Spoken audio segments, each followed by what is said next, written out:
ऐसे ही धमाकेदार horror story सुनने के लिए सब्सक्राइब कीजिए हमारे चैनल हॉरर कथा को। रात के 2 बज रहे थे। नेशनल हाईवे के उस सुनसान हिस्से पर सिर्फ सन्नाटा और घना कोहरा था। राहुल अपनी एसयूवी तेजी से दौड़ा रहा था, पर उसकी आंखों में थकान साफ दिख रही थी। तभी हेडलाइट की रोशनी में उसे एक आकृति दिखी। एक लड़की सफेद लिबास में हाथ हिलाकर लिफ्ट मांग रही थी। राहुल ने गाड़ी रोकी। इतनी रात को यहाँ अकेली? आपको कहाँ जाना है? उसने पूछा। लड़की अंदर बैठी और धीरे से बोली, मेरा नाम ईशानी है, बस थोड़ा आगे तक छोड़ दीजिए। उसकी आवाज में एक अजीब सी ठंडक थी। राहुल ने गाड़ी आगे बढ़ा दी।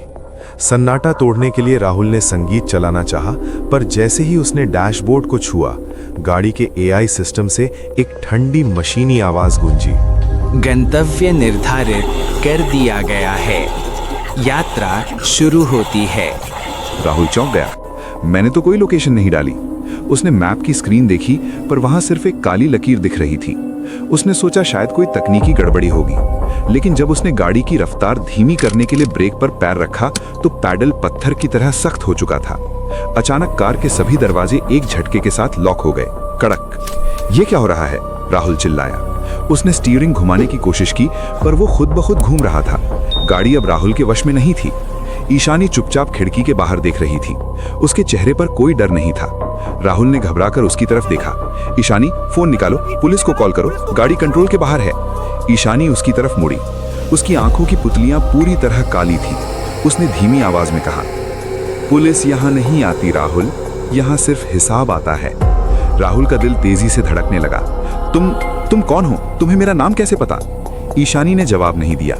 अचानक गाड़ी की स्क्रीन पर लाल अक्षरों में चमकने लगा, आगमन, आपका अंतिम गंतव्य।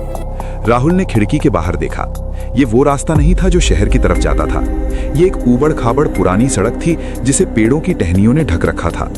अचानक राहुल के जहन में बिजली सी कौंधी। ये वही रास्ता था जहां 10 साल पहले उसने अपनी तेज रफ्तार कार से एक लड़की को टक्कर मारी थी और डर के मारे उसे वहीं तड़पता छोड़कर भाग गया था। 10 साल हो गए ना?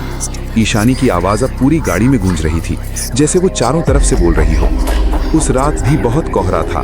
तुमने पीछे मुड़कर भी नहीं देखा कि मैं जिंदा हूं या मर गई। राहुल के पसीने छूटने लगे। नहीं, वो एक एक्सीडेंट था, मुझे माफ कर दो। गाड़ी की रफ्तार अब 120 के पार पहुंच चुकी थी।